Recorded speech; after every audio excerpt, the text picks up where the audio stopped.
ठीक है जी, क्या कह रहे हो? ठीक है, कोई नहीं, आप चलिए, सही है।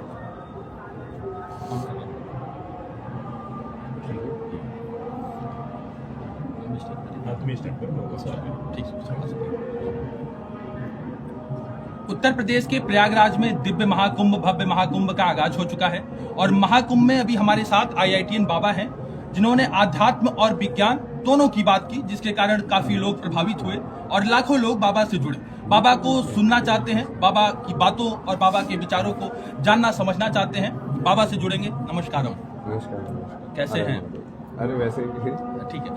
सबसे पहला सवाल मेरा यही होगा, महाकुंभ में अभी हम हैं और महाकुंभ क्या है? महाकुंभ से ही शुरुआत करते हैं। लोग पहला सवाल यही जानना समझना चाहते हैं, महाकुंभ क्या है आपकी नजरों में?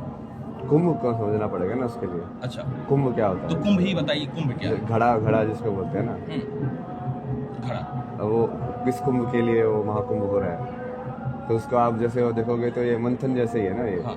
कि आप बहुत सारे लोग अलग अलग जगह से आए, फिर वो एनर्जी इकट्ठी हुई एक जगह पे। तो समुद्र मंथन के अंदर जैसे हुआ था ना कि देवता और असुर एक जगह पे आ रहे हैं, वो मंथन कर रहे हैं, मतलब कि वो नेगेटिव अपनी नेगेटिव साइड खींच रहा है, पॉजिटिव अपनी पॉजिटिव साइड खींच रहा है, और उसके बीच में फिर आपका मंथन होके तो ज्ञान निकल के आ रहा है अलग अलग टाइप का। लक्ष्मी जी निकल के आई, फिर लास्ट में बहुत सारी चीज़ें, मदिरा निकल के आई। ये सब क्या है? मतलब कहीं ना कहीं वो ज्ञान ही निकल के आ रहा है ना। जी जी। देवी प्रकट हुई, मतलब क्या आप उसको वैसे भी समझ सकते हैं ना कि वो वाला ज्ञान चेतना के अंदर उत्पन्न हुआ। अब उसके बाद जैसे जैसे आप गए लास्ट के अंदर अमृत आया ना, अमृत आने से क्या होता है? देवता फिर से उनको ऊर्जा मिलती है। मतलब यदि तुमको यहाँ से अब यो परिवर्तन करना है तो वो क्या होगा? वो उसी वजह से जो मंथन हो रहा है उसकी वजह हिसाब से ही होगा ना वो, कि जो सच निकलेगा वो देवता किसको बोला गया है? जो पॉजिटिव एनर्जी है। असुर उसको बोला गया है ना जो नेगेटिव एनर्जी है। तो देवता फिर से एक्टिवेट होंगे, मतलब कि जो पॉजिटिव एनर्जी है वो ज़्यादा बढ़िया हो जाएगी जो। तो ये इसका पूरा जो मंथन का है महाकुंभ का, वही परिणाम निकलना चाहिए। वही परिणाम निकलना चाहिए। तमाम धर्माचार्य और तमाम बाबा लोगों ने ये कहा कि महाकुंभ अपने मार्ग से भटक गया है। IITian बाबा क्या कुछ सोचते हैं? क्या आपको लगता है, चूंकि आप भी महाकुंभ में हैं, महाकुंभ को देख रहे हैं, महाकुंभ को प्रत्यक्ष रूप से देख रहे हैं, महाकुंभ में जी रहे हैं, क्या आपको लगता है कि सच में महाकुंभ अपने मार्ग से भटक गया है? क्योंकि तमाम धर्माचार्य और बाबा लोगों ने ये क्लेम किया है कि महाकुंभ अब इस वक्त अपने मार्ग से भटक गया है। आपको क्या लगता है? नहीं, वो मुझे तो वो मार्ग क्या था, मतलब उनका कहना है कि महाकुंभ जिस पर केंद्रित होना चाहिए, सनातन धर्म के प्रचार प्रसार पर केंद्रित होना चाहिए, लेकिन वो अपने मार्ग से हटकर अब दूसरे दिशा में जा रहा है, ऐसा उनका कहना है। तो कौन लेके जा रहा है दूसरी दिशा? उनका ये कहना है कि कौन है? मतलब नाम तो बताओ ना आप। तमाम ये सब करके ना, ये मीडिया वाले सवाल पूछ रहे हैं यार। ये तो हाँ, ये वो लोग क्या बोल रहे हो, तुम क्या सोचते हो उसके बारे में? अरे यार, तुम सनातन धर्म के बारे में पूछो ना, तुम कर रहे हो वही चीज जिसका तुम एक्यूज हो कर रहे हो ना। तुम सनातन के बारे में बात ही नहीं कर रहे हो, तुम सवाल ही पूछ रहे हो कि ये बोल रहे हैं, तुम क्या बोलते हो? फिर तुम ये बोल रहे हो, तुम सनातन के बारे में ही बहस करोगे तो वो क्वेश्चन ही नहीं आएगा, तो किसी को बोलने का मौका ही नहीं मिलेगा। सनातन की बात करो ना जी। सनातन धर्म क्या है? सनातन धर्म क्या है? जो सत्य है। जो सत्य है। और सत्य वही होगा जो कुछ होने वाली चीज सत्य नहीं हो सकती, क्योंकि होने वाली चीज हमेशा मृत्यु और जीवन के बीच में रहती है। जो नहीं है वही सत्य हो सकता है, जो शून्य है, जो शंकर है। दरअसल यही कॉन्सेप्ट चल रहा है। देखिए यहाँ पर जो है, मतलब इधर धर्माचार्य बैठे और शास्त्र का ज्ञान लेके बैठे, इधर साइंस और अध्यात्म दोनों है। तो ये क्योंकि महाकुंभ है, इसका प्रयोजन क्या है, इसी प्रयोजन पे हम बातचीत कर रहे हैं। और ये प्रयोजन, जैसे समुद्र मंथन हुआ तो मंथन से अमृत निकला, विष निकला, और भी चीजें निकली, उसके बाद वो हुआ। तो इस महाकुंभ से क्या निकलने वाला है, पहले तो हम इधर चर्चा करेंगे, फिर हम आपके पास आएंगे।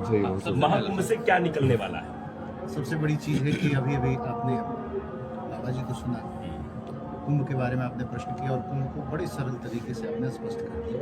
घड़ा। ये घड़ा क्या है?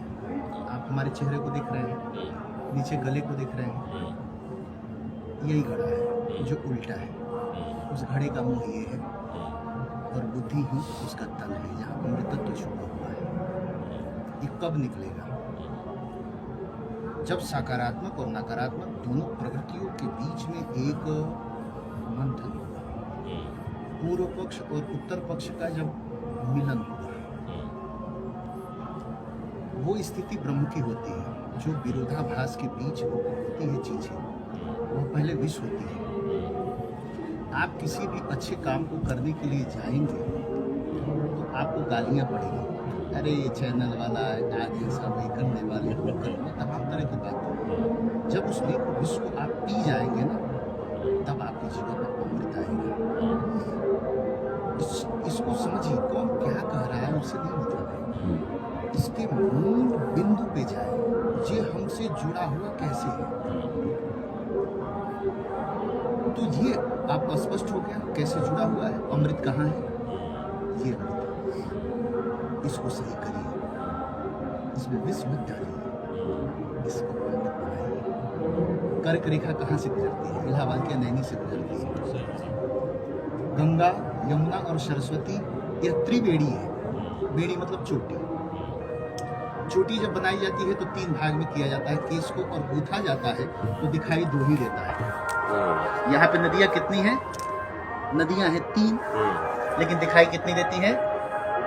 बेड़ी के जैसे 2, इसीलिए त्रिवेणी है। इसको भी समझिए। और एक चीज और जान लीजिए कि आप अभी कुंभ के बारे में हमारे बाबा जी ने बहुत अच्छी बात कही। एक तो पहले इनको समझने के लिए तो अपना अमृत सही करना पड़ेगा, अपना घड़ा सही करना पड़ेगा। शेरनी का दूध किस में रुकता है? तो लोग कहते हैं कि सोने के पात्र में रुकता है। तो भैया शेरनी का दूधवा निकला है, ये खोपड़िया में कब रुकेगा? जब उस दूध के अनुकूल हम पात्र होंगे, और नहीं तो कहीं से न कहीं से विष बन के भटक निकल जाएगा, टूट जाएगा, टपक जाएगा, गिर जाएगा। दूध फटा क्यों? क्योंकि पात्र सही नहीं था। बातें रुकी क्यों नहीं? क्योंकि आप पात्र सही नहीं थे। समझिए तो, मेरी बात समझ रहे हैं ना मैं क्या बोल रहा हूँ? अब ये पक्ष हो गया। इलाहाबाद के नैनी से कर्क रेखा गुजरती है। भारत का स्टैंडर्ड टाइम यही से लिया गया है, स्टैंडर्ड टाइम यही से लिया गया है। और कुंभ राशि पे जब बृहस्पति आ जाते हैं 12 वर्ष की, मकर राशि के जब सूर्य हो जाते हैं, तो इन दोनों की एक दिव्य किरणें मिल करके इसको गज केसरी योग कहते हैं। एक प्रकार से गज और केसरी।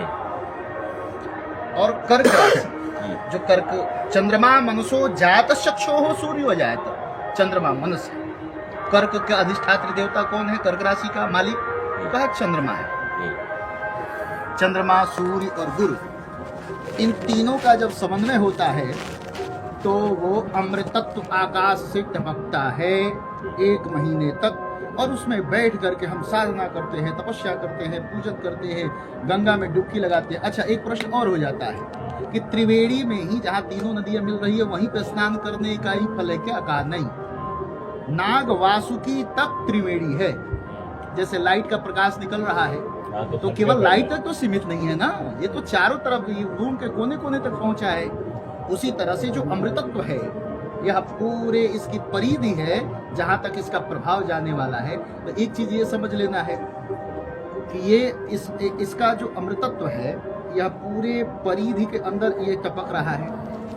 और कुंभ शब्द का अर्थ होता है जो आपने बताया, हमारी बुद्धि ही कुंभ है। कलशस्य मुखे विष्णु कंठे रुद्र समासिता। तो कंठे रुद्र समासिता इसीलिए तो नीलकंठ पड़े। इसमें विष रखेंगे तब ना तो उगलना है, उगलेंगे विष उगलेंगे तो आपकी निंदा होगी, और अंदर घोंट लेंगे तो आप मारे जाएंगे। तो इसीलिए विष को विष में रखिएगा तो आप महादेव हो जाएंगे, नीलकंठ हो जाएंगे। यही तो प्रवृत्ति हमारे। बहुत अद्भुत, बहुत अद्भुत।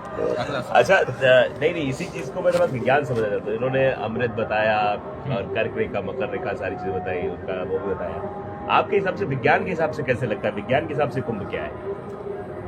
नहीं, विज्ञानी तो बताया ना उन्होंने। उन्होंने जो बताया वो विज्ञानी बताया कि वो वैसे जब वो अरेंज हो जाते हैं अलग अलग एस्ट्रोलॉजिकल कंडीशन एक पर्टिकुलर फॉर्मेशन में, तो एनर्जी जो है वो अमृत जैसी हो जाती है, समझे। और वो चूँकि वो पर्टिकुलर जगह के हिसाब से होगा ना, वो कि अब जैसे यहाँ पे 3 रिवर्स की एनर्जी भी मीट कर रही है। जैसे सदगुरु इसको बहुत बढ़िया से बताते हैं ना, जैसे वाटर में वैसे तो एनर्जी होती है, बट जब वो वोर्टेक्स में आता है तो उसकी एनर्जी और अलग टाइप की हो जाती है। तो यहाँ से 3 अलग अलग जगह पे आके एक काइंड ऑफ एक अलग टाइप का वोर्टेक्स बन रहा है ना वो, तो वो जगह के हिसाब से भी, और फिर वो एस्ट्रोलॉजिकली क्योंकि वो जनरली भी वो ऐसी कॉम्बिनेशन है कि वो पॉजिटिव एनर्जी के लिए बढ़िया है। अमृत बोला उन्होंने भाई। एनर्जी तो है एनर्जी, लेकिन उसको समझने के लिए क्या करना पड़ेगा? वो जो ऊर्जा है यही युवाओं के मन में नहीं आ पा रहा ना। वो तो महाकुंभ देख रहे हैं कि महाकुंभ स्नान करना है, महाकुंभ ऐसा है, सही बात। महाकुंभ में सेल्फी लेनी, वैसा करना है, यहाँ पे जाके फोटो खिंचाना है। वो उनके मन में कैसे वो चित्र बनेगा कि महाकुंभ में आके ये एनर्जी होगी, उस एनर्जी को कैसे वो ग्रहण कर पाएंगे? सबसे पहले तो उसको जानो ना। सबसे पहले तो तुमको थोड़ा बहुत उसके बारे में लोगों से बात करके उसका ज्ञान डेवलप करो। जो ज्ञान आ जाए थोड़ा बहुत कि हाँ समझ में आ जाए कि हाँ भाई ये बात तो सही है, फिर उसका यहाँ पे तुम प्रैक्टिकल भी कर सकते हो। जैसे कोई बैठ के कथा वगैरह सुन रहे हो दिन के अंदर, या वैसे कथा से तुम रिलेट कर पा रहे हो, क्या तुम्हारा भक्ति भाव आ रहा है कि नहीं आ रहा है जो तुम करना चाह रहे हो। तो यहाँ पे कितनी सारी हो रही है ना इवेंट्स, जैसे कथा वगैरह भी हर जगह हो रही है। तुम जाओगे तुमको अलग अलग भाव, अलग अलग चीज़ें, ज्ञान के मामले में तो बहुत सारी चीज़ें मिल जाएंगी। लेकिन तो- सही ज्ञान क्या है ये कैसे पता करेंगे? जैसे नागा बाबा भी यहाँ पे है, नागा साधु भी हैं, अघोरी साधु भी हैं, हर कोई है, जगह जगह पर बाबा लोग बैठे हुए हैं। तो कैसे ये पता लगाया जाए कि ये जो बात बोल रहे हैं बाबा ये सही है, ये तर्कसंगत है, ये मतलब ये बातें एकदम करेक्ट है, ये कैसे पता करें? यदि महाकुंभ के अंदर यदि ये पता करना हो तो ये पता करना नॉर्मल इंसान के लिए तो बहुत मुश्किल है ना। ये इसी में तो फंसते हैं लोग, इसीलिए मैं आपसे ये सवाल क्योंकि उस चीज़ को बोलने वाला और जीने वाले में अंतर करना बहुत ही कम लोगों को आता है।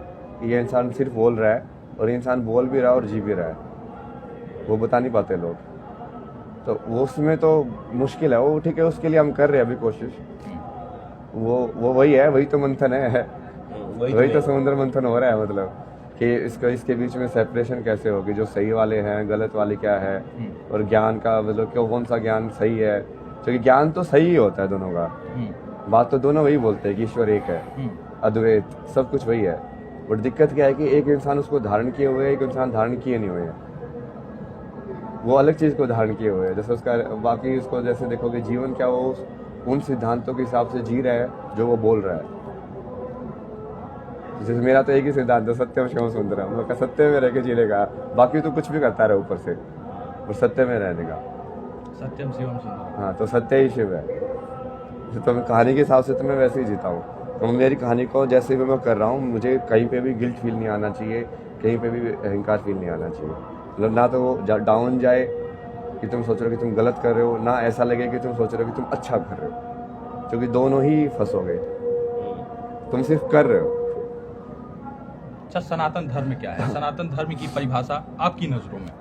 बताया तो था परिभाषा, इसी में तो बताया था, शून्य। अच्छा, सुनिए और अगला सवाल।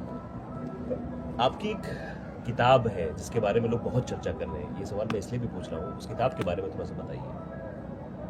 हाँ। थोड़ा सा। सबसे पहले किताब का नाम? A beautiful place to get lost.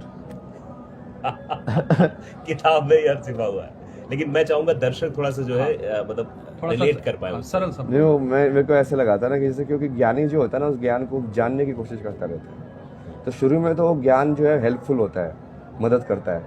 But एक टाइम के बाद वो पागलपन भी बन सकता है, या फिर एक टाइम के बाद अहंकार भी बन सकता है। अधिक ज्ञान आने से? नहीं, सिर्फ वो जानने की कोशिश जो है, तो वो जानने की कोशिश तुम्हारी, या तो तुमको वही स्टार्टिंग में तो हेल्प करेगी कि तुमको समझ में आएगा कि अच्छा ये तरीका है। बट कई लोग जैसे होते हैं वो वही करते रहते हैं। अच्छा ये मेथड कौन सा है, अच्छा ये मेथड क्या है, वो है ना, मेथड के तरीके तो इतने इकट्ठे कर लेते हैं, बट एक ही मेथड पे चलते किसी एक पे भी नहीं है, समझे?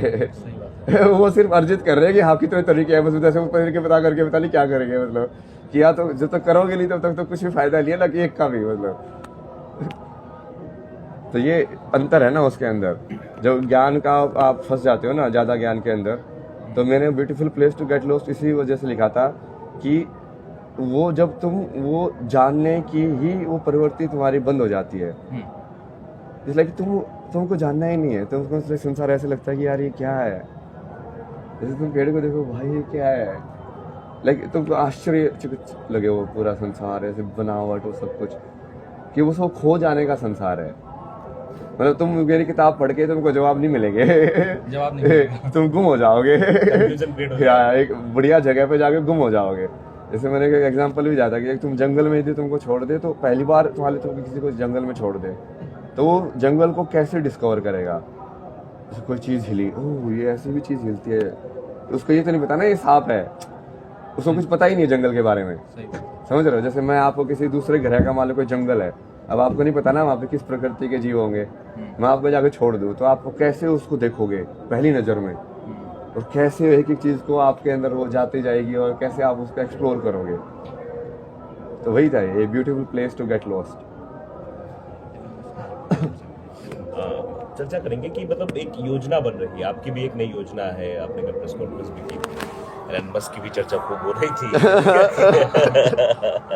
तो उसमें क्या करने वाले, क्या कैसे आप जो है अपने शत्रु को पहचान रहे हैं?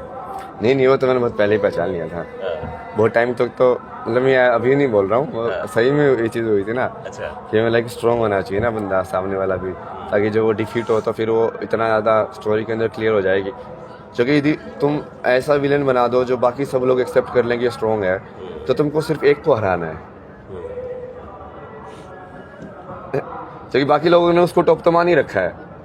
वो तो उसको अपना मान लेंगे नहीं, ये तो बड़ा तो सिर्फ है, टॉप को हिरा दिया तो हो गया ना, खत्म हो गए, बाकी सब खत्म हो गए ना वही। तो आप एलन मस्क को टॉप मानते हैं?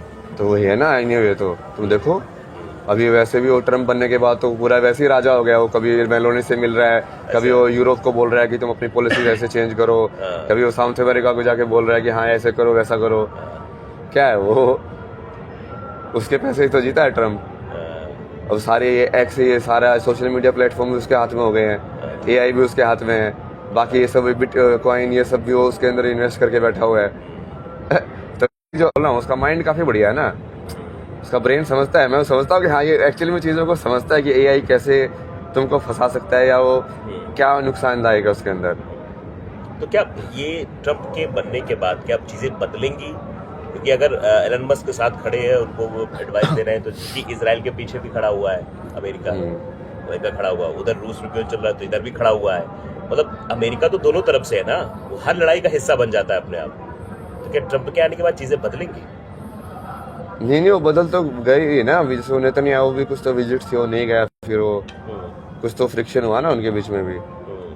क्योंकि वो ट्रम्प जो है ना, बेसिकली चक्कर क्या है ना कि अमेरिका का प्रिंसिपल होता है अमेरिका फर्स्ट, वो नहीं बोलते वसुदेव कुटुंबकम, नहीं अमेरिका फर्स्ट, वो उनका वो प्रिंसिपल है कि हमारा राष्ट्र सबसे पहले होना चाहिए, हमको नहीं पड़ा दुनिया की तो उस चक्कर में वो उनका पहले प्रायोरिटी, वो हमेशा अपना फायदा देखते हैं किसी के साथ भी, उनको जनरली फर्क नहीं पड़ता कि इजराइल क्या है यूक्रेन क्या है, उनके लिए वो वही स्ट्रेटेजी के हिसाब से है कि यहाँ पे हमारा इतना इन्वेस्टमेंट है, ये इतना पैसा लेके आएगा, ये पैसा डूब जाएगा, या फिर इस लड़ाई यदि हम कराएंगे तो हम इतना ज़्यादा मिलिट्री इक्विपमेंट जो है वो मिलिट्री कॉम्प्लेक्स को अपना बेच के, क्योंकि दोनों साइड बेचते हैं ना वो लोग जैसे अफ्रीका में दोनों साइड बेचते हो हथियार, तो वो बीच में वो पैसे कमाते हो। ये अलकायदा इन सबको हथियार किसने दिए? तालिबान ने, उन लोगों ने ला के दिए थे, अभी भी तालिबान के हथियार है सब उन लोगों के ही दिए हुए हैं, तो एक साइड दे देते हैं, दूसरी साइड और बीच में अपनी खिचड़ी पकाते रहते हो। अच्छा, तो क्या तृतीय विश्व की संभावना बन सकती है? तृतीय विश्व युद्ध तो हो चुके, तृतीय की संभावना ये दो होना ही हो, तृतीय तो होना ही है। कब तक आपके हिसाब से? नहीं वो जैसे बताया था मैंने, मेरे हिसाब से मैंने पहले ही बताया हुआ, लाइक इस साल के एंड तक वो पूरा क्लियरली हो जाएगा, हो तो चुका ही है स्टार्ट, क्योंकि हो चुका है स्टार्ट, लाइक आइडियोलॉजिकली लोग अलाइन होना स्टार्ट हो गए हैं ब्लॉक्स के अंदर। एक ये वेस्टर्न वाला ब्लॉक है, अब उसको लोगों ने काफी हद तक अलग कर दिया है, अफ्रीका के लोगों ने भी बोला है, वो फ्रांस को भगा दिया ना वो 2-3 कंट्रीज से अभी कि हाँ निकालो यहाँ पे, क्योंकि वो अभी भी कॉलोनी थे। देख सोचो ना, हमको अभी भी ये रियलाइज नहीं हो रहा है कि ये लोग अभी भी कॉलोनी बना के बैठे हुए हैं संसार के अंदर। अफ्रीका के अंदर वो कंट्री के ऊपर पूरा फ्रांस की आर्मी और उनके हिसाब से चलता था, वो फ्रांस वाले सारे मिनरल एक्सेप्ट करते थे, जैसे हमारे यहाँ से संपदा लूट के गए वो अभी भी कर रहे हैं, उसका तो उनको गिल्ट है ही नहीं जो उन्होंने पहले किया, वो अभी भी वही चीजें कर रहे हैं, मतलब दूसरों का फायदा उठा के दूसरे लोगों के ऊपर कॉलोनी बना के राज करके। क्यों ये छोटे छोटे कंट्री इतने कम लोगों के बीच में भी इतने ज्यादा संपदा लिए हुए हैं?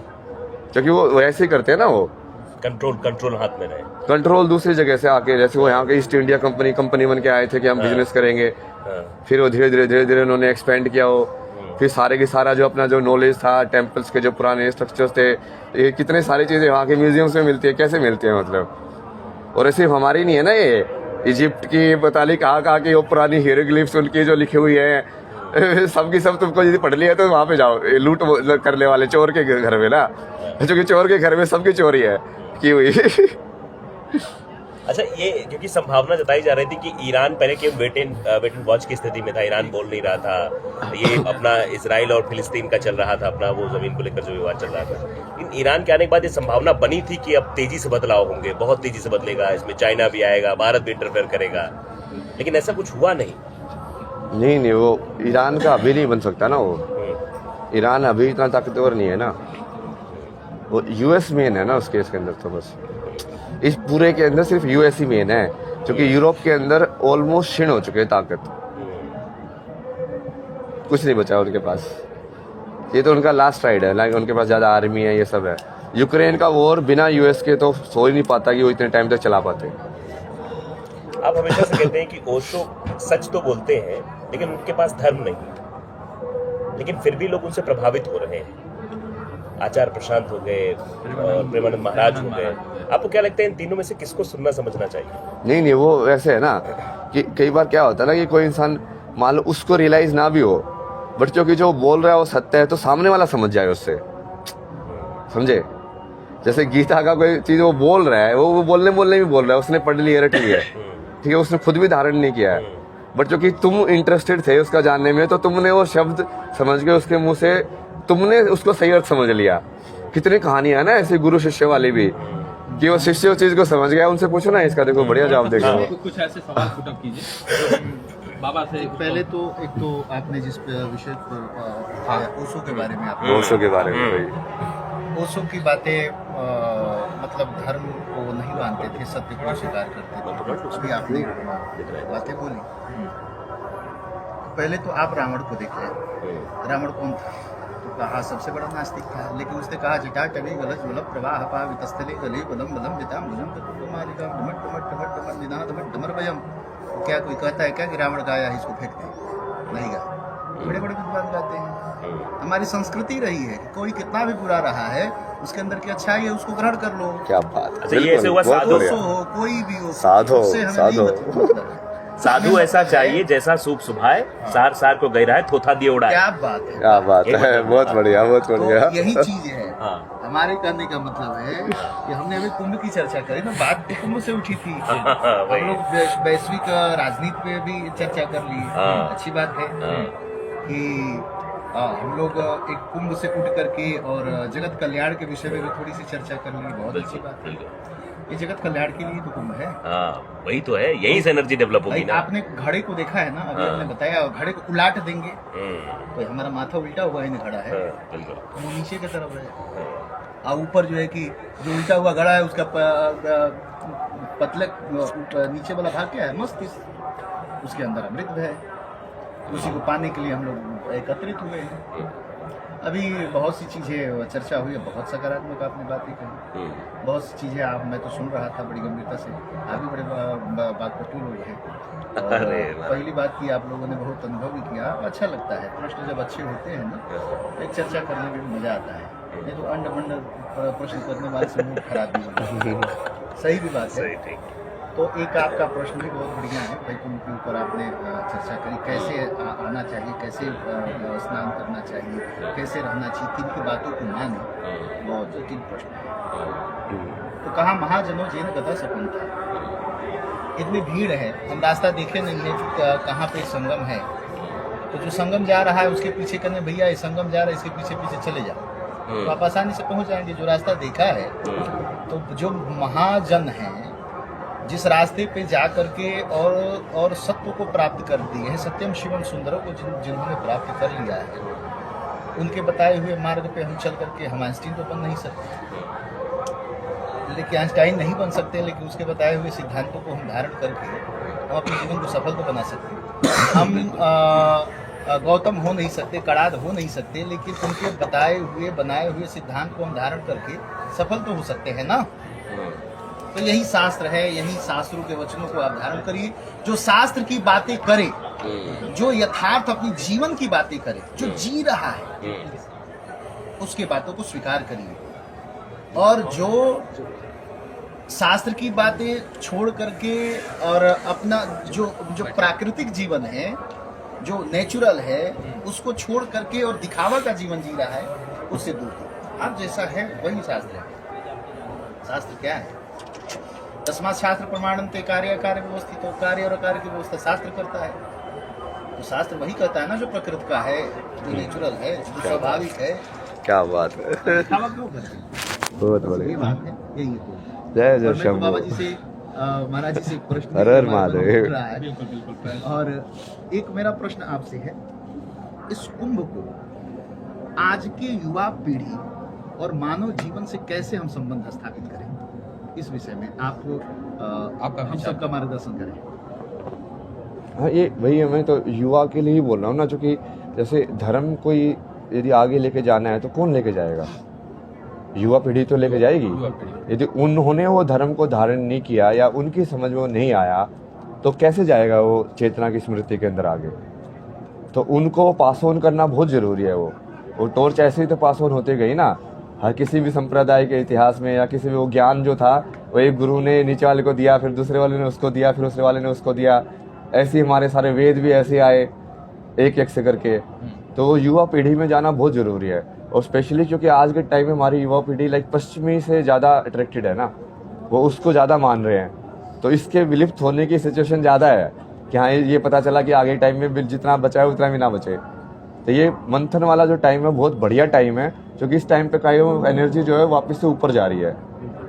तो उस टाइम पे हमको वो सारे यूथ्स को, चाहे वो किसी भी विषय में हो, पहली बात की किसी भी प्रश्न को ना नहीं बोलना किसी को, क्योंकि आज की जो यंग जनरेशन है वो चाहती है प्रश्न करना। जी। वो नहीं चाहते कि वो सिर्फ मान ले, तुमने बोल दिया वो मान ले, नहीं, वो सवाल पूछेंगे। सवाल पूछेंगे। तो कोई भी गुरु है उसको ये ध्यान रखना पड़ेगा कि वो जैसे वो तरीका जो अपने चेले या दूसरे शिष्यों के साथ अपनाते हैं ना कि हाँ मैंने बोल दिया तो आदेश है, बस यही है, वैसा नहीं चलेगा उनके साथ, क्योंकि वो तो सवाल करेंगे। वो उनको तो यदि तुम नहीं समझ आ पाए तो वो तुम्हारी कमी है कहीं ना कहीं। यदि उसका सवाल का उत्तर तुम्हारे पास नहीं है तो कहीं ना कहीं तुम्हारी कमी है ना। सही बात है। तो ये बहुत बढ़िया तरीका है कि लाइक यूथ को तुम अंदर आने दो, उनको जैसे भी है, जिस भी तरीके से वो सवाल करना चाहते हैं, जो भी वो समझना चाहते हैं, उनके उत्तर दो। फिर उनको प्रैक्टिकल वाली चीज़ें बताओ कि इसको असली में कैसे कर सकते हैं, जो आपको आते हैं। मतलब हर एक गुरु को अलग अलग तरीके आते हैं। तो आपको क्या लग रहा है कि यूथ आ रहा है, यूथ अट्रैक्ट हो रहा है, यूथ चीज़ों को समझ रहा है, सुन रहा है, प्रश्न कर रहा है और जानना समझना चाहता है? आपको लग रहा है? हाँ, मैं तो बहुत ज़्यादा ऐसे किया ना, जैसे इंस्टाग्राम पे भी यूथ से मैं काफ़ी कनेक्टेड रहता हूँ, अलग अलग चैनल्स पे भी लाइव करना। हाँ। तो जो पूरे साइंस वाली जो सोच रखते हैं, जो भारत के दर्शन शास्त्र को पढ़ रहे हैं, जो कोई IIT में बैठा हुआ है, तो वैसे वाले जो यूथ है यदि हम उसको जो कर रहे हैं मतलब बेसिकली, तो इसमें तो यही होगा ना कि 95% तो आपको ऐसे लगेगा जो नहीं कर रहे हैं, जो पश्चिमी साइड जा रहे हैं। बट जो 5% कर रहे हैं, आपको उनको पकड़ के और उनको फिर कनेक्ट करना है, बढ़िया से तैयार करना है पौध की तरह आगे वाली जनरेशन के लिए। सही बात है। और कोई प्रश्न? और एक मेरे मन में अभी आप बोल रहे थे तो मेरे मन में एक भाव आया कि आज की युवा पीढ़ी को सबसे धर्म की आवश्यकता है, क्योंकि यही एक समाज का निर्माण करेंगे और इन्हीं से हमारी संस्कृति का संवर्धन होना है। अब समस्या यहाँ पे एक बात फंस रही है कि यूथ को एक सही मार्गदर्शन देने वाला नहीं मिल रहा है। जैसे हमको किसी चीन में रहने वाले को समझाना पड़े तो चीन की भाषा आनी चाहिए। तो ऐसा है, यूथ की भाषा हम बात करते हैं तो केवल और केवल शास्त्र में ही हम डूब जाते हैं। बिल्कुल शास्त्र को कहना चाहिए, लेकिन क्या है कि अधिक से अधिक वहाँ पे लोग लाभान्वित नहीं हो पाते। इसमें एक चीज और है कि गोस्वामी तुलसीदास जी का रामचरितमानस प्रकाश में इसलिए आया क्योंकि उन्होंने आम यूथ के बारे में उन्होंने बातें करी, जो लोग बातें समझ रहे हैं, ग्रामीण भाषा में उन्होंने बोला, इसलिए उनके ग्रंथ की ख्याति बढ़ गई। और उन्होंने हालांकि लिखा कि स्वांतः सुखाय तुलसी रघुनाथ का था, वो तो लिखा अपने लिए, आनंद के लिए। तो मेरा प्रश्न एक ये है कि हम कैसे उनकी भाषा में हम शास्त्रों को उनसे जोड़ पाएं, इसमें क्या प्रयास होना चाहिए, इस विषय में आप मानना क्या कमी आपको दिखता है कि जिसके कारण जोड़ नहीं पा रहे हैं? नहीं, वो बिल्कुल उन्होंने बिल्कुल सटीक बताया। जैसे आप किसी चीज़ को समझते हो ना, आपने उसको कैसे समझा, उसका शब्द बहुत महत्वपूर्ण है। जैसे आपने प्लस को योग के फॉर्म में पढ़ा ही नहीं है कि जमा करने को योग बोलते हैं। वैसे तो यदि आप गणित को हिंदी में पढ़ते हो तो उसको योग ही होता है। तो आप जैसे ये पूछते ही नहीं है कि योग क्या होता है, योग क्या होता है, पर क्योंकि उन्होंने उसको तो एडिशन पढ़ा हुआ है, तो जब योग शब्द आता है तो वो उसको जनरली कंसेप्ट से कनेक्ट नहीं कर पाते। वो उनको लगता है ये तो फिजिकल एक्सरसाइज है, उनको वो कंसेप्चुअली नहीं देख पाते कि जैसे गणित में प्लस करना योग है कि एक के अंदर एक को जमा करना है, या किसी चीज को जमाना एक के साथ क्या होता है, समझ रहे ना, वो है योग, वही डेफिनेशन है उसकी। पर वो वही है ना कि आप भाषा कैसे यूज कर रहे हो उसके हिसाब से ही होगा। तो ये ब्रिज बनाना पड़ेगा ना बीच में, कि इस लाइक भाषा के कनेक्शन का एक ब्रिज बनाना पड़ेगा कि ये जो तुम बात कर रहे हो ये यही वाली बात है। तो वही तो हम कर रहे हैं ना। अभी पिछले इंटरव्यू में भी यही किया था कि उसी चीज का जवाब आप मेरे से जैसे लोगे तो मैं थोड़ा प्रैक्टिकल तरीके से बताऊंगा, उनसे जैसे लोगे तो वो शास्त्र के तरीके से बताएंगे। तो कहीं ना कहीं वो इस भाषा में और उस भाषा में वो एक ही जवाब है। तो आपको समझ में बन जाएगा कि हाँ देखो ये वाली चीज जो बोल रहे हैं शास्त्र में और ये जो बोल रहे हैं वो सेम है। तो एक कनेक्शन बन जाएगा तो डायरेक्ट हो जाएंगे लोग कि हाँ ये वाली चीज हम वहां से पढ़ सकते हैं, क्योंकि ये एक्चुअली में समझ में आएगा कि वो सेम ही बात बोल रहा है। बात वही है कि जैसे कि सूर्य को इंग्लिश में सन कहते हैं और हिंदी में सूर्य कहते हैं, लेकिन बोध तो सूर्य का ही होता है।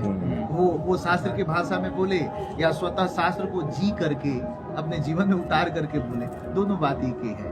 बहुत बहुत धन्यवाद आपका। हर हर महादेव, हर हर महादेव।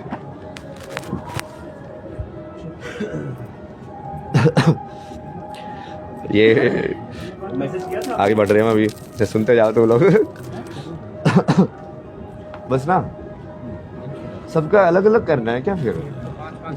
ज़्यादा नहीं नहीं फिर 5-5 मिनट का कर रहे थे तो हम पहले ही करते ना। हमने इतना लंबा लंबा क्यों किया? फिर वो इसीलिए किया ना कि एक आप कंटेंट सब लोग ही ले लो। मतलब ये तो फिर मीडिया वाला ही काम हो गया ना फिर से, समझ रहे हो? हम पहली बार मिल रहे हैं। नहीं वो पहली बार में फिर आपको अपनी समझ रहा हूँ ना कि आप इंडिविजुअल कंटेंट क्यों चाहते हैं। आप धर्म के लिए आप कॉमन कंटेंट से ही लगा लो ना उसको ही, उसके अंदर ही अपनी कुछ वो ऊपर वाला वो डाल के मसाला वगैरह डाल दो। वो अलग अलग कंटेंट ऐसे तो कितने लोगों को देंगे यार? मतलब कितने लोगों के साथ करेंगे? ज़्यादा नहीं 5-7 मिनट तक सिर्फ बात करेंगे। हम लोग ज़्यादा परेशान है, टीवी वाले नहीं है गुरुजी, ठीक है आप? नहीं वो फिर भी वो दिमाग पे तो जाता ही ना वो। नहीं मैं समझ रहा हूँ, बस ज़्यादा तो समझो ना, वो जितना ज्यादा तुम शब्दों में जाते हो उतना ज्यादा तुम निशब्द से दूर होते जाते हो। जी बिल्कुल, और सत्य निशब्द में है। सत्य तो मैं बात निशब्द की करके और बात करके यदि मैं कर रहा हूँ तो कहीं ना कहीं मैं भी थोड़ा एनर्जी में डाउन चला जाता हूँ फिर चेतना में। इसीलिए सारा एरिया ब्लॉक कर रखा है, कोई टेंशन नहीं, बस हम लोग ये सब परिवार ही है समझ लीजिए, और कोई अदर नहीं। नहीं वो परिवार तो है, बट परिवार मेरी जान लेने में लगा हुआ ना। देखा ना उल्टे आई मेरे को आप। अच्छा। वो ये कि इसी वजह से तो होता ना। मैंने लोगों को समझाया, तुम मुझे इतना मेरे को एडवाइस दे रहे हो कि खांसे का ध्यान रखो, इसका ध्यान रखो। तुम मुझे आराम करने का टाइम दोगे तो शरीर हील अपने आप ही करता है। उसको सिर्फ आराम चाहिए, उसके पास सारी चीजें है, सारा मैकेनिज्म है, सब तंत्र है कि इस चीज बीमारी को कैसे ठीक करना है। दवाई थोड़ी ना हील करती है तुम्हें, शरीर के पास है टेक्निक। तुम हाथ कट जाता है तो अपने आप ही कैसे भर जाता है, तुमने थोड़ी ना बताया उसको कैसे भरना है। उसके सारी टेक्निक पता है कि हाँ अब यहाँ पे ब्लड भेजो, अब इसको ये करो, अब ये करो, इसके ऐसे सीलना है। तो पूरा बढ़िया से स्थिति होता है। देखो तो आज मैं एक इंटरव्यू कर रहा था महाराज जी। नहीं रुकिए ना अभी, वो बंद कीजिए ना अभी। ये ऐसे नहीं करते ना, वो लाइट भी बंद कीजिए यार, आंखों में लगती है वो लाइट। महाराज जी का रुकिए उसको बंद कीजिए ना। हाँ तो वो भी पहले ही मतलब मैं इंटरव्यू कर रहा था सदगुरु रितेश्वर जी। हाँ तो मैं युवाओं के बारे में पूछ रहा था गंगा घाट पे, तो कह रहे युवाओं की अब क्या बात कर रहे हो, IIT पढ़ के लोग आ रहे हैं। तो मतलब मैं सवाल भी नहीं कर रहा था, लेकिन उन्होंने जिक्र किया। फिर जब बातचीत हुई तो उन्होंने कहा कि आज के युवा जीवन और जीविका में उलझे, जीवन नहीं समझना चाह रहे, जीविका के पीछे। हाँ एग्जैक्टली, वो मैंने वही बोला था एजुकेशन में कि एजुकेशन सिर्फ तुमको पैसे कमाना सिखाने की एजुकेशन हो रही है, अपने आप को या जीवन को नहीं समझा रही, इसलिए वो मेंटल हेल्थ इश्यूज हो रहे थे सारे। एक दूसरी बात उन्होंने तो कितने बढ़िया कमिश्नर में सब मेरे को कॉल करते हैं यार कि IPS मैंने क्लियर कर दी, लेकिन हमको लोनलीनेस लग रही है, सुसाइड का ख्याल आ रहा है। और सोचो ना यार, उन्होंने सब कुछ फिगर आउट कर लिया लाइफ में, जो तुम सोचते हो जाने की। उन लोगों को ये प्रॉब्लम है लाइफ के अंदर। दूसरा सवाल मैंने पूछा कि लोग तो भाई कुछ भी बोलते हैं। मैंने कहा लोग सोशल मीडिया पे ये भी कह सकते हैं कि ज़्यादा पढ़ लिया, अब नशा करते हैं, ये करते हैं। तो उन्होंने साफ तौर पे कहा कि 2 डॉक्टर हैं, एक का सक्सेस रेट 20% है, एक का 100% है। और जो 100% वाला है वो ड्रंक है, नशा करता है। अगर आपके पिता बीमार हो गए या फैमिली मेम्बर कोई हो गया तो आप किसके पास लेके जाओगे? तब तो आप सोचोगे नहीं वो डॉक्टर नशा करता है, तब तो आप सक्सेस रेट देखोगे। बिल्कुल, तो मैं तो वही बोल रहा हूँ ना, तुम ज्ञान पे फोकस करो ना, पर्सनैलिटी पे फोकस करोगे तो फंस जाओगे। वो बात काम कर रही है कि नहीं कर रही हो रहा है तो हो रहा हो दिखेगा ना। वो कर्म पे ध्यान दो कि हमारा मेन मूल क्या है। मतलब हम सबको धर्म की स्थापना करनी है ना, तो उसी में मैं अपना जो तुम चाहोगे मैं कंट्रीब्यूट करूँगा ना अपने तरीके से, जैसे मुझे समझ में आता है। तो तुम मेरी पर्सनैलिटी के पीछे पड़ जाओगे तो फिर वो चीज़ भी रह जाएगी फिर। नहीं, लोग सुन भी तो इसी ले रहे हैं, नए तरीके से नए अंदाज में लोग सब जा रहे हैं। एक हो गया बाबा मंच पे बैठ के ज्ञान दे रहे हैं, एक आप आज के भाव में जिस तरीके का आज के भाव समझना चाह रहे हैं लोग, उसी तरीके का उदाहरण देते हैं ना, तो वो जल्दी लोगों को थोड़ा तो वही कर दिया ना हमने, जैसे इंस्टाग्राम लाइव वाली ऑडियंस को और मीडिया वाली ऑडियंस को और शास्त्र वाली ऑडियंस को सबको कनेक्ट कर दिया। सब एक ही चीज़ देखो। तो यहाँ पे वो वैसे वाले यूथ होंगे जो यंग वंग है अपने घर में बैठे हुए हैं, वो शायद कुंभ में ना भी आए हो, बट वो फिर भी वहाँ से उनको भी ज्ञान मिलना चाहिए ना। मतलब बहुत सारे लोग काम में बिजी है, बहुत सारी चीज़ें होती है भाई। Radhe Radhe. People doesn't matter, ideas do. से वो जवाब भी दे रहे हैं, आपके सारे जवाब वो भी देते हैं। अच्छा people doesn't matter, ideas do. Swami Vivekananda ने बोला था कि विचार देखो, इंसान को मत देखो। यही बात है। वही मैंने बताया ना, जैसे मेरे अराउंड मोस्टली इसी टाइप के लोग ज़्यादा है इसमें, जो थोड़ा सही वाले ज्ञान वाले, जो कि वो समझने वाले। वैसे ही लोग ही अट्रैक्ट हुए मेरे से, क्योंकि वो आधे लोग तो फिल्टर हो गए, वो पर्सनैलिटी देख के फिल्टर हो गए, उनको उसके अंदर गए ही नहीं, बाहर की जो मैं कर रहा हूँ कर्म से अंदर उन्होंने दिल देखा ही नहीं, तो उसकी वजह से वो फिल्टर ही हो गया कि हाँ नहीं तो अगेंस्ट वो हुए। तो तभी जब कनाडा की फोटो डलती थी, वो वाले होंगे लोग जो हट गए अभी।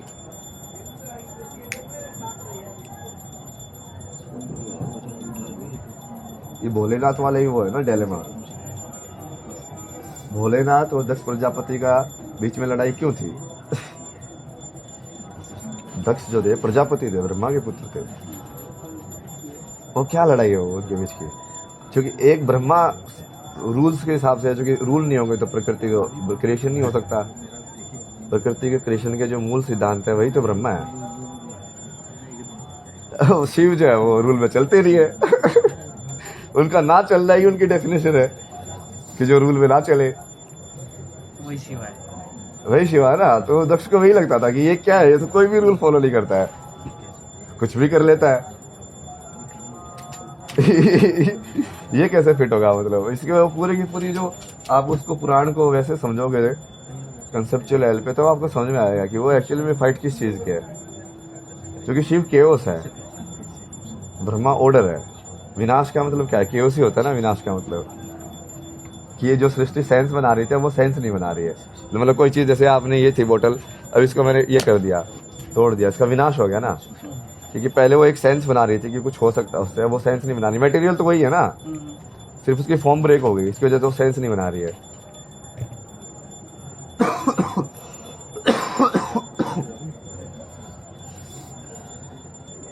रुकिए ना थोड़ी देर, आराम कीजिए। कितने लोग हैं और? बस 2 लोग। अभी 2 लोग हैं जो प्रतीक्षा में बैठे हैं आपके साथ। आपके साथ आप हमारे चैनल के फैन निकले, हमने आपसे बात ही नहीं की आज तक कभी।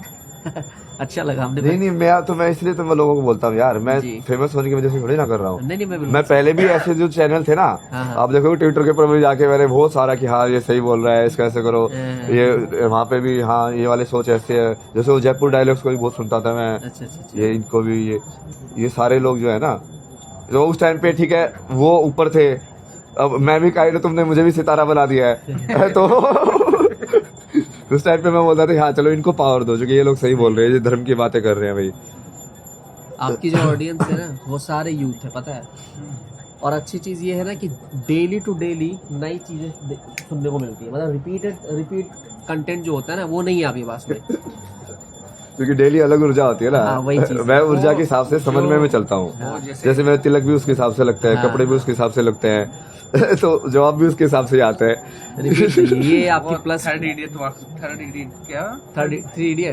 वाली मूवी वाला ना सीन कि रेक्टिफिकेशन नहीं चलता, समझना पड़ता है, तो वही सीन है। किसी चीज को समझना क्या है, ये भी वो बताएंगे आपको शास्त्रों के अंदर। इसका भी पूरा उन्होंने हर चीज को डेप्थ में डाला हुआ है। वो भी तरीके बता के समझने के 3 तरीके होते हैं। ये सिद्ध किसी चीज को कैसे करते हैं, 4 शैली कर सकते हैं, ये शैली है। साइंस तो एक ही शैली को पकड़ के उसको इन्होंने सिद्ध करने का तरीका मान के और उसको डेवलप कर दिया कि ये फैक्ट है। आप भारतीय शास्त्र में जाओगे तो आपको बहुत कुछ मिलेगा भाई।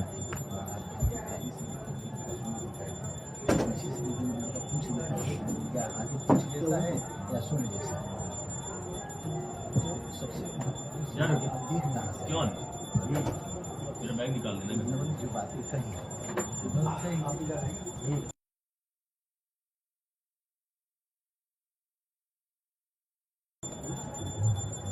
चलिए बैठ जाओ। एक ही कर लेते हैं, एक ही इंटरव्यू करते हैं 5 मिनट ना। बैठ या तो आप एक काम करो, आप भी बैठ जाओ, हाँ साथ में समझ रहे हो। माई गाड़ी शेयर हो जाए तो दिक्कत तो नहीं है। वही तो जैसे मेरा होगा तो हो गया ना इंटरव्यू। आप लोग भी तो एक हो यार, मतलब आप लोग ही ऐसे कोई नहीं दिक्कत दिखोगे कि नहीं। आप यूनाइटेड हो, ठीक है, वो अलग अलग ऑफिस से बटे हुए हो, करेंगे। फिर एक साथ वो- धर्म के बटे हुए का क्या फायदा होगा। वो क्वेश्चन आप अपने अपने पूछ लेना ना, अलग अलग, समझ रहे हो। माइक लगाए रखो, माइक लगा लो। माइक लगा लो, आईडी निकाल लो। आईडी नहीं, मेरी बात आईडी भी सुनो रख लो। नहीं नहीं, आईडी भी रख लो, सही है ना वो। ऑफिस से बातचीत करके हो जाएगा। ना। मेरी बात तो सुनो, इधर बाइट ही कर दो लोग ना। अरे वो ऐसे ही हो रहा है, वो साथ में बैठ के दोनों है ना, दोनों के साथ। कोलेब्रेशन वीडियो डाल देना ना। मतलब हम भी तो डालते हैं कोलेब्रेशन वीडियो, इन्फ्लुएंसर ये क्या दो लोगों ने साथ में किया, अब उसकी प्रोफाइल पे भी डाल दिया, उसकी प्रोफाइल पे भी डाल दिया, मतलब दोनों ने अपने अपने चैनल पे डाल दिया, दोनों ने साथ में डिस्कशन करके कंटेंट बनाया। लाइट जलाने भैया कि अपना ही जलाएंगे? एक जल जाएगी कोई सी, ये काफी है। जल्दी की तक 7:30 बजे निकलना है। ठीक है ठीक है ठीक है। कहाँ पे? टाइम है। वही चलेंगे सर, जहाँ पे जाना है। बात हुई आपकी? वही बात नहीं हुई। मैसेज डाला था ना आपने। मैसेज तो डाल दिया था, बट अभी इंस्टाग्राम लाइव चला के रखा है ना मैंने। चलेंगे कहीं पे तो रास्ते में ही कोई ले जाता मेरे को तो, क्योंकि वहाँ चलो वही चल देता हूँ, चलो कुछ तो महादेव ये बुला रहे हैं, मतलब सब साइंस माधव के साइन है कि हाँ कोई कहीं लेके जा रहा है तो कहीं उन्होंने भेजा होगा लेके जाने के लिए। जहाँ ले चलोगे वहाँ मैं चलूंगा।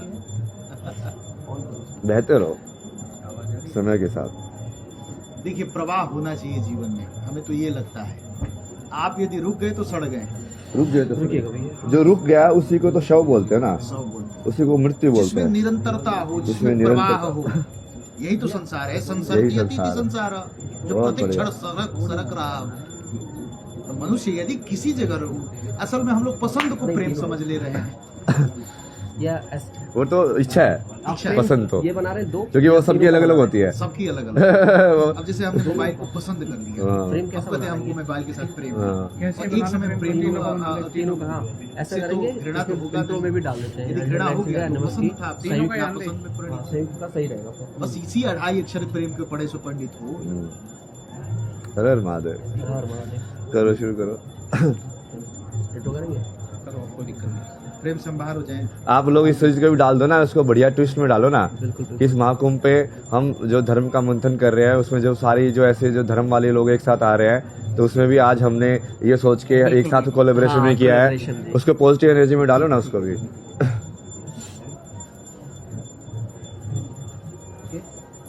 बिल्कुल, तुम ले लो यार। नमस्ते, मेरा नाम विवेक है, एनएमएफ न्यूज देख रहे हैं और दूसरी तरफ देख रहे हैं तो हेडलाइंस इंडिया।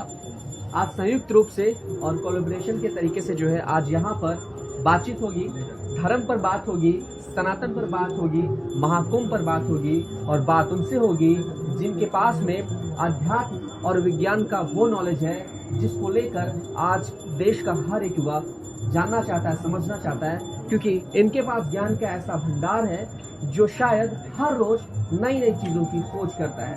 सामने मौजूद है देश और दुनिया भर में महाकुंभ से प्रचलित होने वाले IITN बाबा मतलब अभय सिंह जी। और विवेक मैं इसमें थोड़ी और जोड़ दूं, सही। क्योंकि जो अभय जी हैं उनके पास कोई रट्टे वाली बात नहीं है कि आप आज इंटरव्यू करेंगे, कल करेंगे, 2 दिन बाद करें, 4 दिन बाद करें या 10 मिनट बाद करें। आपको ज्ञान अलग मिलेगा, अलग तरीके से मिलेगा। इनके पास कोई ऐसी किताब नहीं कि 10 पेज रट लिए और जो भी आया वही ज्ञान पील दिया। जी। ये आधुनिक कह सकता हूँ, आधुनिक बाबा हैं और ज्ञान भी नए तरीके से, नए प्रैक्टिकल तरीके से देते हैं और जिस तरीके से युवा समझ सके हाँ। विवेक उसी तरीके से समझाने का भी प्रयास करते हैं। बिल्कुल बिल्कुल बिल्कुल। तो शुरुआत सवाल से करते हैं। पहला आप कीजिए पहला सवाल। जी चलिए, सबसे पहले सनातन क्या है, धर्म क्या है? सनातन का मतलब ये है कि जो हमेशा रहे, हमेशा रहे मतलब हमेशा किस किस चीज में रह सकते हो तुम, काल में हमेशा रह सकते हो कि हर एक टाइम में रहे, है ना, जो स्थान में रह सकते हो कि हर एक जगह रहे, समझे। जो ईश्वर की जितनी भी तुमने बताए थे ना गुण बताए हुए हैं, और ये बहुत अलग अलग धर्म में बताए, जैसे ओमनी प्रेजेंट, ओमनी पोटेंट, तो वही चीज सनातन हो सकती है जो हर जगह हो, जिसमें बंटवारा ना हो, जिसमें फॉर्म्स के बीच में डिवीजन ना हो, उसी को अद्वैत बोला गया है, उसी को एक बोला गया है और उसी को शून्य बोला गया है, क्योंकि शून्य ही है जो हर जगह हो सकता है। यदि कोई फॉर्म बन गई तो वो हर जगह नहीं हो सकती। जैसे आप इस टाइम पे सिर्फ यहीं पे हो सकते हो ना, जी आप दूसरी जगह अमेरिका में हो सकते हो, नहीं हो सकते। तो आपकी शरीर जो है आपको फिजिकली बाउंड कर रहा है कि आप एक ही स्थान पे हो सकते हो, पर जो चेतना का स्थान है वो एक जगह पे हो ही नहीं सकता, उसका स्थान हर जगह होता है। तो वही सत्य है, वही सनातन है। आप करिए ना। अभय जी, आजकल के युवा घूम रहे हैं आजीविका के पीछे। पढ़ाई इसीलिए करते हैं ताकि कुछ साधन बन जाए, नौकरी मिल जाए, व्यवस्था घर की चल जाए। आज मैं एक गुरु जी से बात कर रहा, सदगुरु रितेश्वर जी से, तो उन्होंने अपने आप ही जिक्र किया कि युवाओं के बारे में चर्चा चली कि आज IIT करके लोग यहाँ पर आ रहे हैं, तो इससे ज़्यादा बड़ा उदाहरण क्या होगा। लेकिन वो ये कह रहे हैं कि जीवन को नहीं पढ़ रहे हैं आजकल के युवा, जीविका के पीछे ज़्यादा है। तो ये कैसे आज के युवाओं को कैसे संदेश दे कि थोड़ा जीवन का भी ज्ञान होना चाहिए, खाली जीविका के पीछे एक नौकरी पाने के लिए ही ये 25 साल की मेहनत और फिर खाली नौकरी, फिर कहते हैं कि बुढ़ापे में वचन ज्ञान करो। एक तो उसके अंदर आप उसको वैसे ही समझ सकते हो एनर्जी के हिसाब से, बिल्कुल साइंटिफिक तरीके से, कि जैसे स्टार्टिंग में इंसान अपने मूलाधार के बारे में बात करता है, मतलब अपने सर्वाइवल के बारे में सोचता है,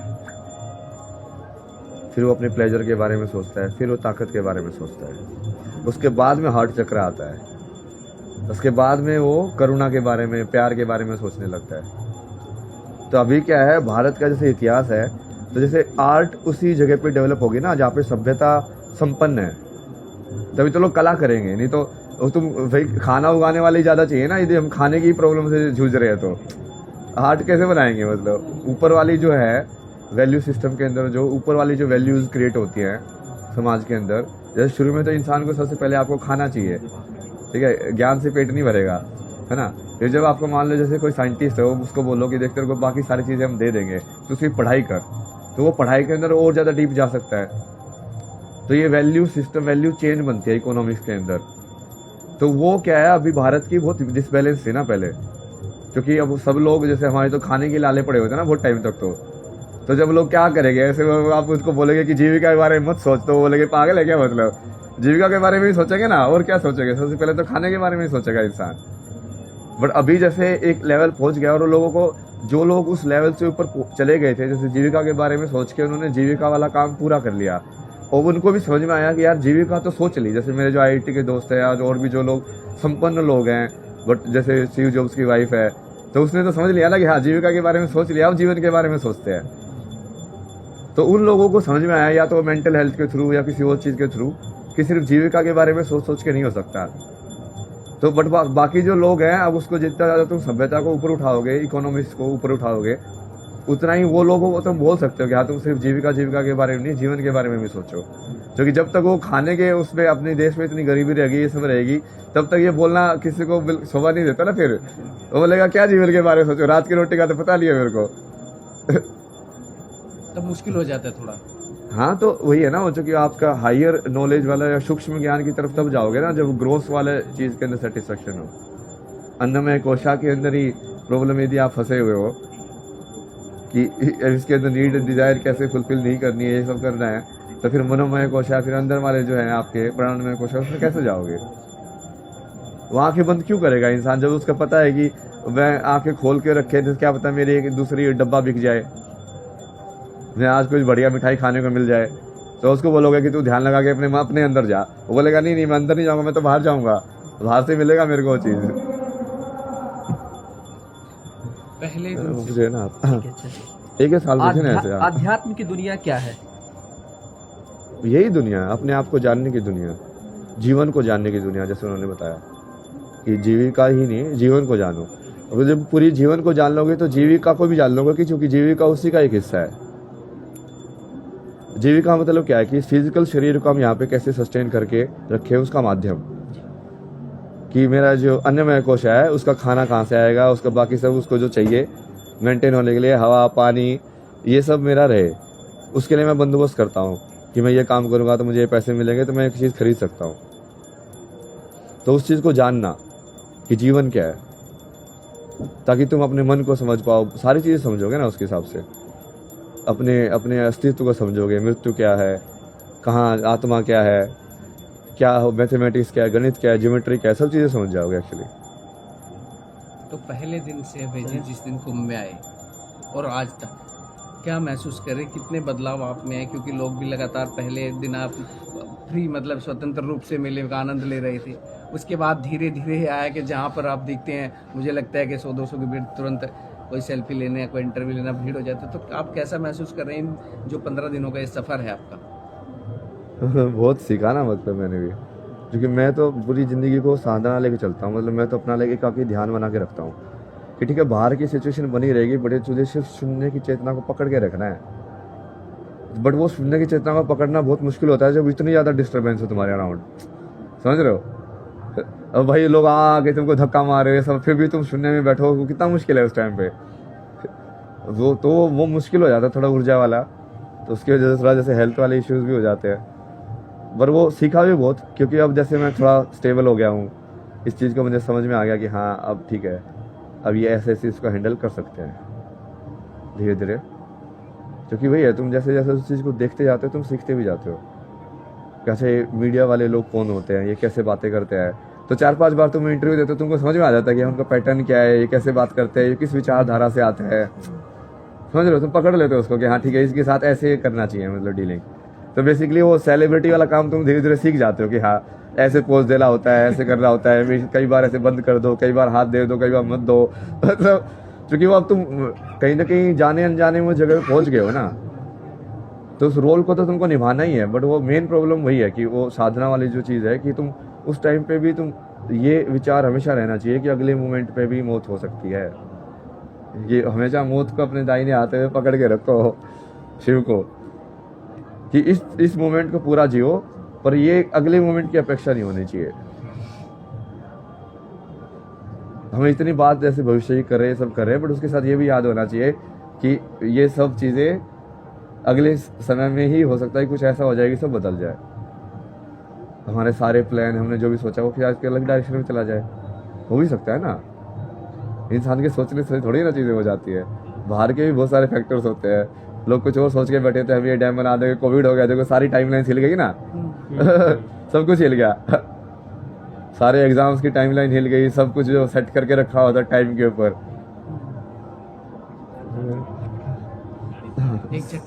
हाँ, सांसारिक मोह माया क्या है, पारिवारिक मोह माया क्या है, और सन्यासी दुनिया क्या है? नहीं परिवार संसारिक ही है ना वो तो। और तीसरा क्या था? सन्यासी जीवन जो आप इस वक्त जीने की कोशिश कर रहे हैं। नहीं सन्यासी जीवन तो क्या बोलेंगे उसको यार, मतलब वैराग्य जीवन जो ज्यादा है ना जी।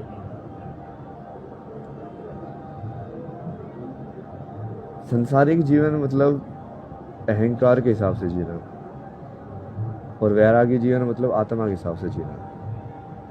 तो कि तुम बेसिकली मैं हूँ इतने में ही जीना, मतलब वैरागी में जीना।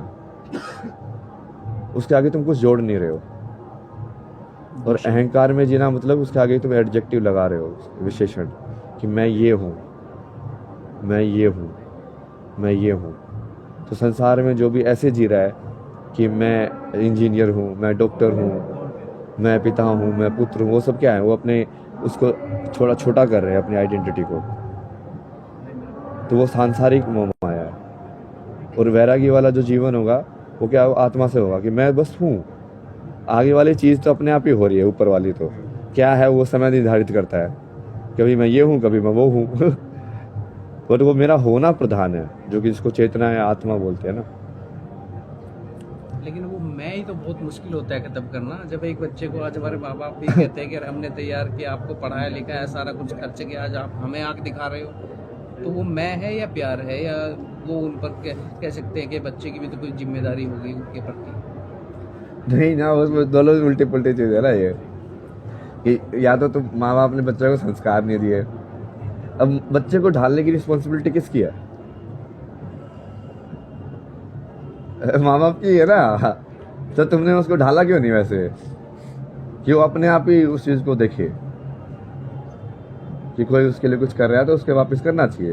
वो जनरल सिद्धांत होना चाहिए ना, सिर्फ माँ बाप का भी नहीं है वो, मित्रता में भी चाहिए वो चीज़, रक्त वाले रिश्ते में थोड़ी ना चाहिए वो, वैसे भी चाहिए ना, जैसे देश के लिए भी चाहिए वो, कि देश से तुम कुछ ले रहे हो तो वापस भी दो उसको।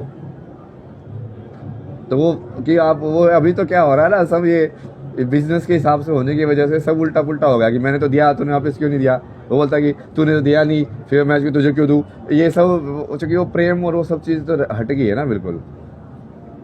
सब अहंकार के हिसाब से चल रहा है सब कि हाँ ये मैं तेरे को इतना दे दिया है, इतना हिसाब किताब है मेरा, अब तेरे को तू मैंने तो सोचा था मेरा इंश्योरेंस है ये 100x करके मिलेगा फिर बुढ़ापे का ऐसे ही हो गया ना। बच्चे भी बुढ़ापे का सारा क्यों बोल रहे हो तुम उसको, वो तो बिल्कुल ही शास्त्रों के विरुद्ध है ना। बुढ़ापे का सारा तो भगवान होता है बुढ़ापे में तुमको गृहस्थ में रहना ही क्यों है।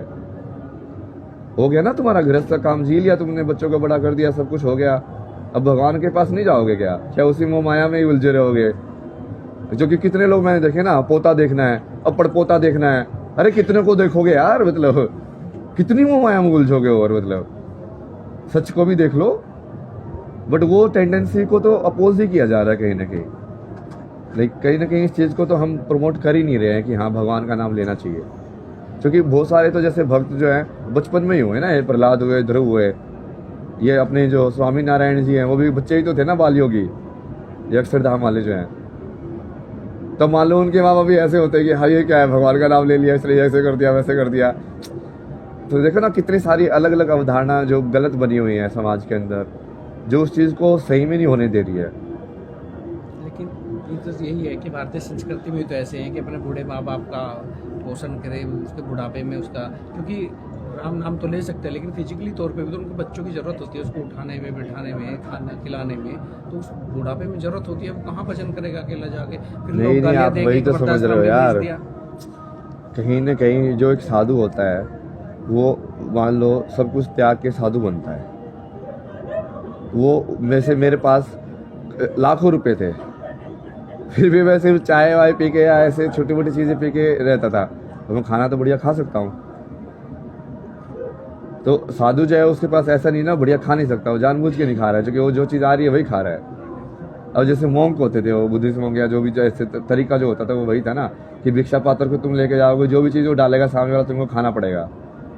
अब तुमने जहर डाल दिया तो क्या होता, सड़ा हुआ खाना डाल दिया तो खाओगे तुम, तो तुम्हारा शरीर खराब होगा कि नहीं होगा। कौन ध्यान रखेगा तुम्हारा उस टाइम पे, भगवान।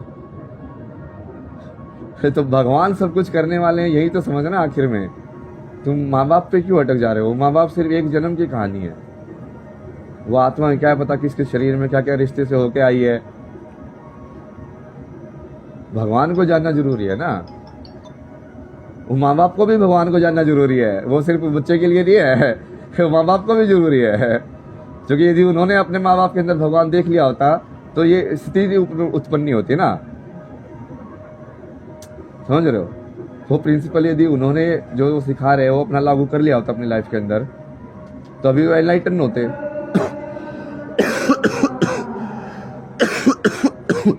तो अपने बच्चों को तो शुरू से ही भगवान के बारे में बताते हो।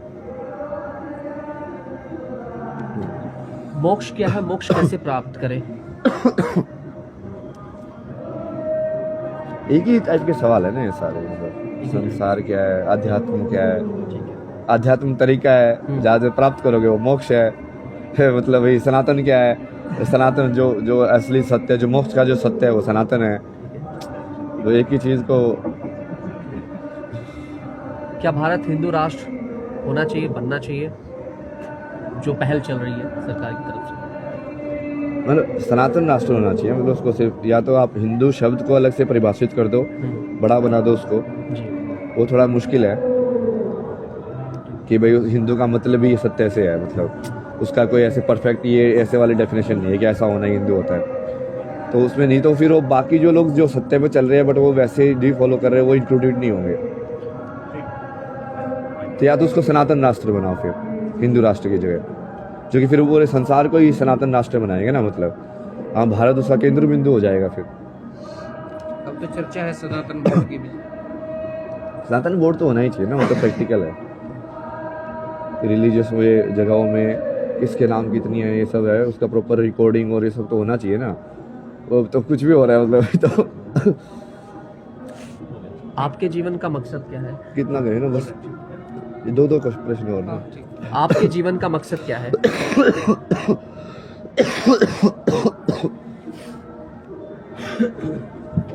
मेरा जीवन का तो वही मकसद है ना जो मैं दूसरों को बता रहा हूँ, वो मेरे जीवन का मकसद नहीं होगा क्या? ये एक सवाल आप बार बार क्यों सोचते हैं यार? आप समझो तो एक ही चीज़ है। जब मैं बोल रहा हूँ, आप पूछ रहे हो हर एक जीवन का मकसद क्या होता है, मैं बोल रहा हूँ जीवन का मकसद होता है ईश्वर को प्राप्त करना। तो क्या मैं ऐसी थ्योरी में बोल रहा हूँ? जब आप फिर वो से पूछो आपके जीवन का मकसद क्या है, तो या तो मैं थ्योरी गलत बोल रहा हूँ या मैं अप्लाई नहीं कर रहा हूँ अपने ऊपर।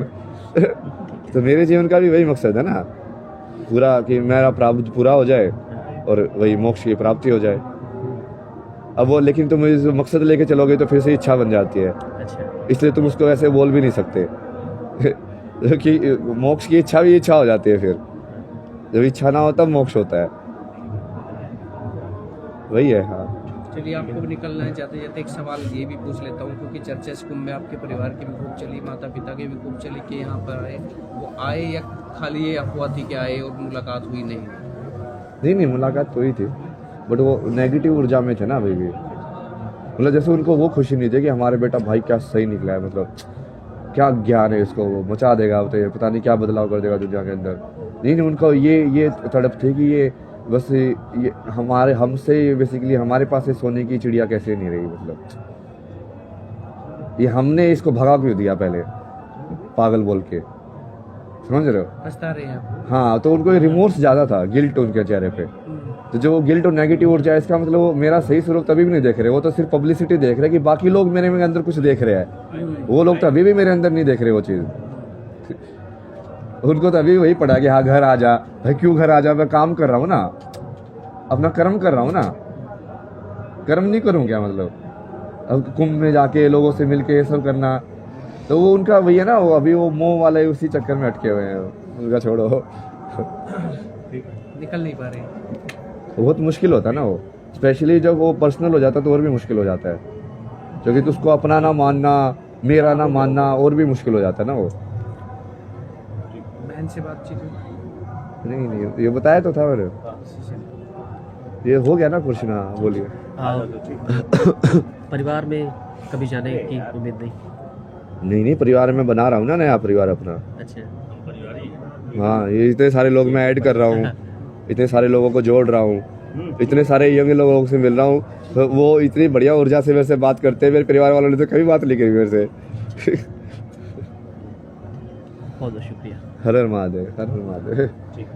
तो ये अभय सिंह जी ने बड़ी बेबाकी से अपनी तमाम मुद्दों पर, तमाम जितने भी सवाल थे, बड़ी बेबाकी से राय रखी, और मेरे साथ विवेक भी है। विवेक, काफ़ी अच्छा लगा बातचीत करके, नया अनुभव, नई चीज़ें, नई बातें सीखने को मिली, और इनसे बात कर पाना मतलब सवालों के जाल में फंस जाना भी ये है, और इसलिए जो भी इंटरव्यू करने आए पहले से तैयारी करके आए, क्योंकि ज्ञान का भंडार है, मान के चलिए अच्छे लोग फंस जाएंगे। और एक अभय जी से अपील करूंगा, नंबर आप इसलिए तो किताब का नाम है ना, a beautiful place to get lost. हाँ, इसमें जवाब है ही नहीं, बट वो घुमा मैं ऐसे दूंगा तुमको, किताब पढ़ते पढ़ते एंड में तो सोचोगे यार क्या है, मतलब ये चक्कर। एक नंबर सबको देते, आप रिसीव नहीं करते, ये शिकायत मेरी भी है। नहीं, मैं तो किसी को देता ही नहीं ना नंबर, वो तो मैं वही इंसान कॉल कर सकता है मेरे को जो मेरे उसमें फ़ोन में सेव है, वो मैंने कर रखा है ना। व्हाट्सएप पे ये है नहीं, लेकिन यार क्या पागल लोग हैं कि व्हाट्सएप पे कोई भी इंसान तुमको कॉल करके डिस्टर्ब कर सकता है यदि उसके पास तुम्हारे पास नंबर है तो बस। ऐसे तो दुनिया डिस्टर्ब करती रहेगी, मैं उसको ऑफ भी नहीं कर सकता हूँ। फिर मैं सोच ही रहा था बीच में कि व्हाट्सएप को ही हटा दो भाई, ये चुकी है तो पूरी। अब तुम वहाँ पे अननोन ही लोग बीच के मान लो, जैसे मैं भजन सुन रहा हूँ, अब कोई बार कॉल ही किया जा रहा है, कॉल ही किया जा रहा है, तो तुम अपना पर्सनल काम कर ही नहीं सकते हो, उसको रोक भी नहीं सकते हो। सही कहा। इसे कैसा है, जैसे इंस्टाग्राम में भी ये नोटिफिकेशन तुम 8 घंटे के लिए म्यूट कर सकते हो, ये ऊपर आ रहे ना। अब वो उसमें भी वो होना चाहिए ना, परमानेंटली नोटिफिकेशन म्यूट क्यों नहीं हो रहे हैं वो? मतलब वो चाहते हैं कि लोग इसको डिस्टर्ब करें, मतलब वो बेसिकली समझ रहे हो, पूरा नेगेटिविटी बढ़ाने का एल्गोरिथम लगा के रखा है उन्होंने कि शांति ना रहे, और जो इंटरेक्शन होते रहे और ज़्यादा। मेरी मूवी का नाम वही सवाल, try to avoid the media. हाँ, ये थोड़ा मीडिया वाले नहीं थे ना, थोड़ा इंडिपेंडेंट मीडिया वाले हैं, ये वो चैनल वाले नहीं है। बट अभी आज का हो गया ना, आज के बहुत कर दिया भाई, ये जो करके भी वही है ना, बहुत हो जाता है 3 इंटरव्यू, जो कि अब तो ऊर्जा भी वैसी नहीं थी ना। वो आश्रम में तो मैंने बनाई हुई थी, आराम करो ने मेरे को मेरी बनाई हुई ऊर्जा थी, इतनी मेहनत की मैंने, सुबह से उसको पूरा साफ़ किया, सब कुछ किया, सेटअप किया, और वहाँ पे मैं करता तो अलग होता वो। अभी ऊर्जा भी नहीं है जगह की भी, यहाँ पे सवारी में भी वही हुआ फ़ायदा और ज़्यादा शेयर करो। हाँ और करेंगे ना अभी ऐसे ऐसे शेयर करते रहेंगे। How to get lost, how to get lost. जाओ ना फिर अभी, बाकी बैठो ना यार, थोड़ा शांत टाइम भी तो दो ना, अभी हो गया ना आपका काम भी। हाँ, वो बता रहा हूँ साइड जी वो निकल रहा था एक्चुअली। यहाँ जज साहब का विजिट होने वाला है। हाँ जज साहब का विजिट जब से वो आ गई है ना, तब से वो विजिट होने वाला है। कह रहे हैं अभी थोड़ा खाली पड़ना पड़ेगा, ध्यान चलना पड़ेगा थोड़ा। नहीं चलेंगे ना, पहले 2 मिनट तो बैठने दो। हाँ 2 मिनट। अब बाकी लोगों को करना थोड़ा, मैं हाँ, बाहर शांति भी तो दो ना। बाहर लोग बस 2 मिनट में 2 मिनट में आ रहे हैं। 2 मिनट में आ रहे हैं। बंद करो। शिवा ये बात है।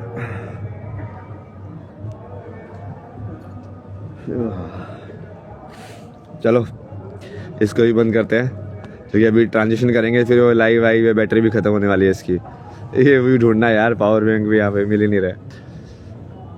मतलब बाकी सब चीज़ें बेसिक चीज़ें कमी है, मतलब यहाँ पे इंटरनेट है, फिर बाकी बिजली का भी नहीं मिलती है। It hurt seeing you crying. अरे रोना तो होता ही है ना, रोना तो जीवन का हिस्सा है, जैसे हंसना हिस्सा है। सत्य तो शून्य ही है, बाकी ऊपर से तो ठीक है ना, इमोशन ये वो गुस्सा रोना हंसना सब चलता रहेगा, मतलब सारे रस चलते रहेंगे। नी ठीक है। हर हर महादेव, जय शिव शंभो। फिर से मिलते हैं कि दूसरी जगह पे, हो सकता है किसी और के डिसीजन में ना, फिर से लाइव करेंगे।